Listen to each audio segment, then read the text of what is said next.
If I could write one song to right all the wrongs, I would. If I could, and in retrospect, a little bad, they say it's good, good.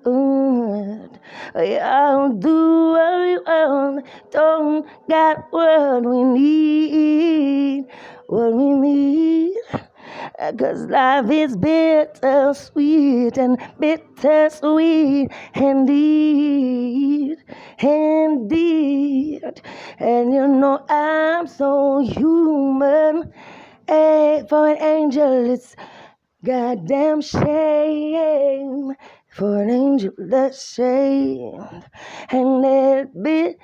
And I'm always glad Jah, he left me some pain.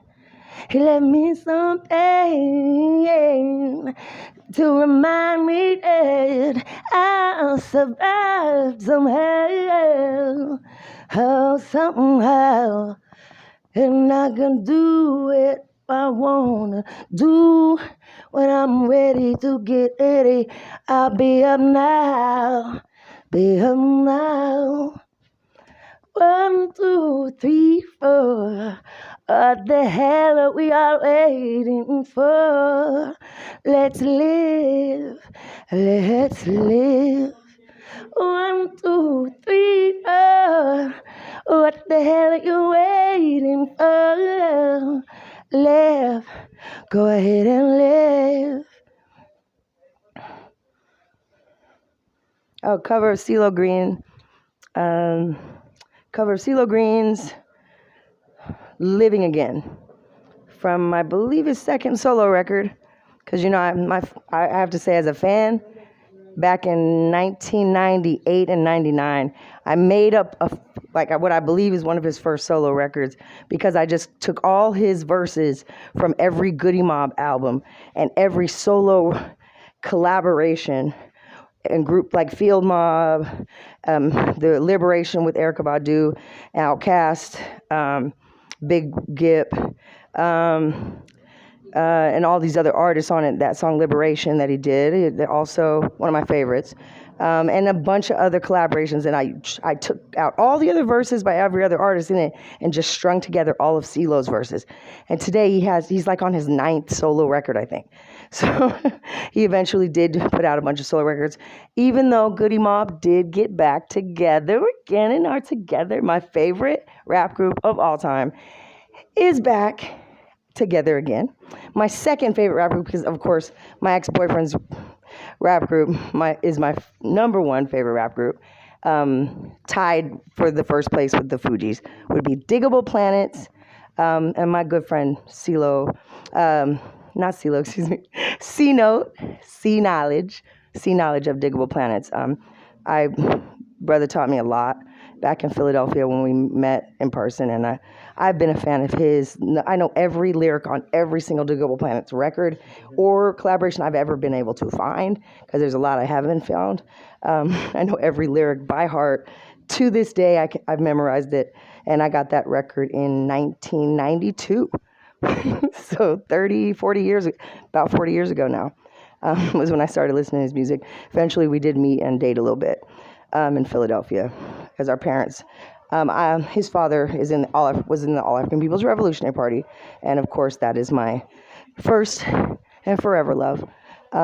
We actually I rejoined the All African People's Revolutionary Party of today, after becoming one of its youngest cadres ever to become a cadre proletariat, to reach the proletariat level of organization in the All African People's Revolutionary Party, which I did back in 1997. I got to cadre level in the International Proletariat of the Communist Socialist Group, known as the group that liberated Ghana. My group, All African People's Revolutionary Party, is back together again, and we're starting new study groups in January. So give thanks. It's a nice thing. 30 years. We just had a 30-year anniversary at Conscious Vibes, and I unfortunately had a head injury from being mugged outside of a 99-cent store. I got mugged, and I fought off the mugger, and because of my own force, throwing the mugger like 5 feet through the air, I ended up hitting the wall behind me because they were trying to kick and punch me at the same time. So I ended up with a head injury and missed the Conscious Vibes performance. So I thought I had to do a little something that reminded me of them, and how much can happen with just a little love, imagination, hope, and perseverance. Because I knew CeeLo wasn't done. I knew Goody Mob wasn't done. And me and my roommate down in Florida, Deborah DeFontaine Stratton, her name is Deborah DeFontaine Stratton, she turned me on to Goody Mob after I originally heard Soul Food and didn't hear the whole record. I only heard Soul Food, and I loved that album. But I didn't hear the whole record, just the single, back in like 94, 93.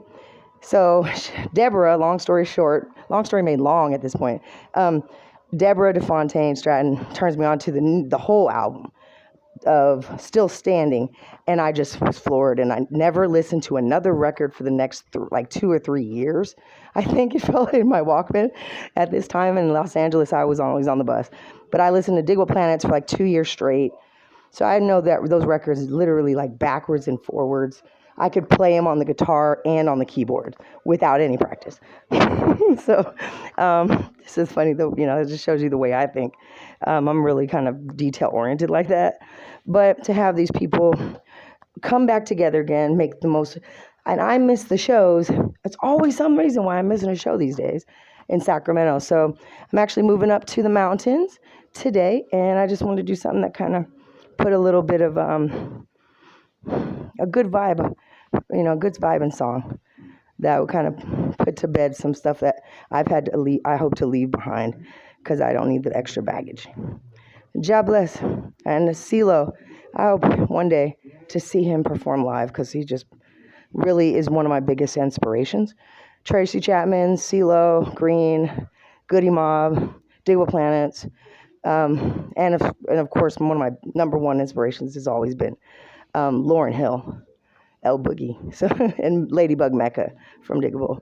That they taught me a lot of, and my mentor reminds me of my mentor, how me and C Knowledge from Digable got together. It was because it just reminds me a lot of how Nina Simone and my mentor Kwame Ture was the president of the All African People's Revolutionary Party after Kwame Nkrumah passed away, and Sekou Touré passed away, who led the organization originally.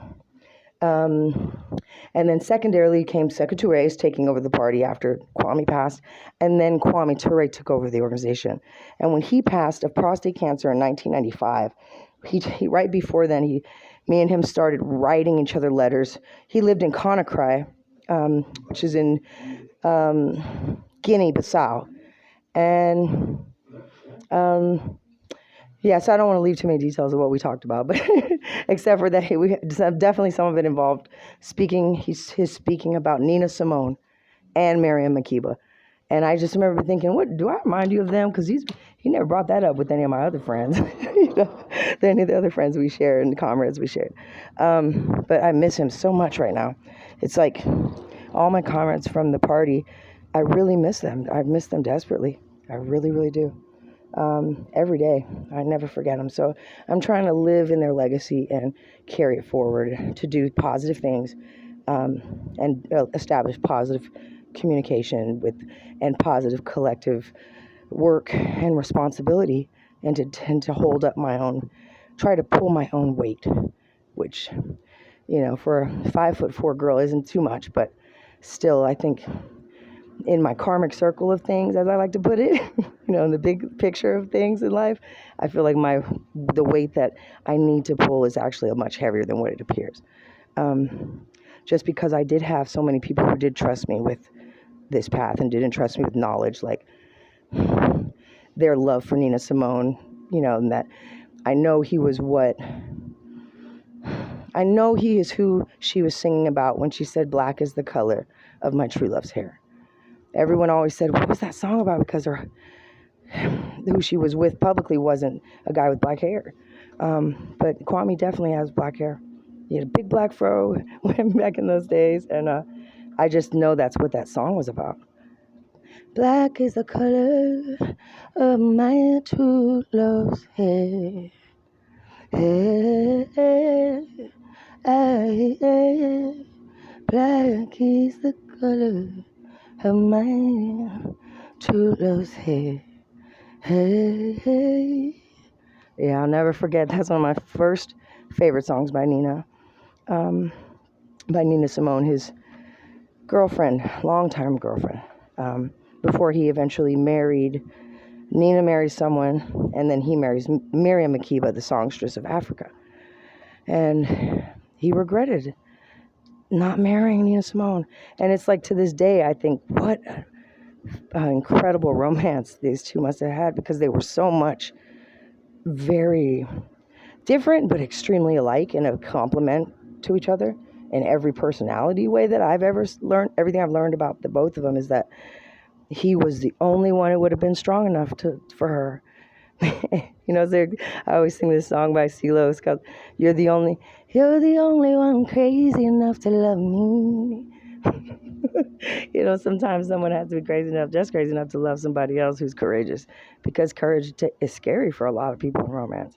You never know if you're married to a firefighter, you never know what kind of day he's gonna have at work, and you have to be really strong to not be constantly worried and just live in a state of anxiety over what happens to your loved ones when they're on the front lines of a battle like that. You could be waging peace all day and you still come across a lot of violence, trying to make more peace in your city or more peace in your society. So, it's hard on the people that you love sometimes when you're waging peace in a world full of, war and violence. So, just had to do a little music that I felt would put a good vibe out there for the road to trot up to the mountains. God bless.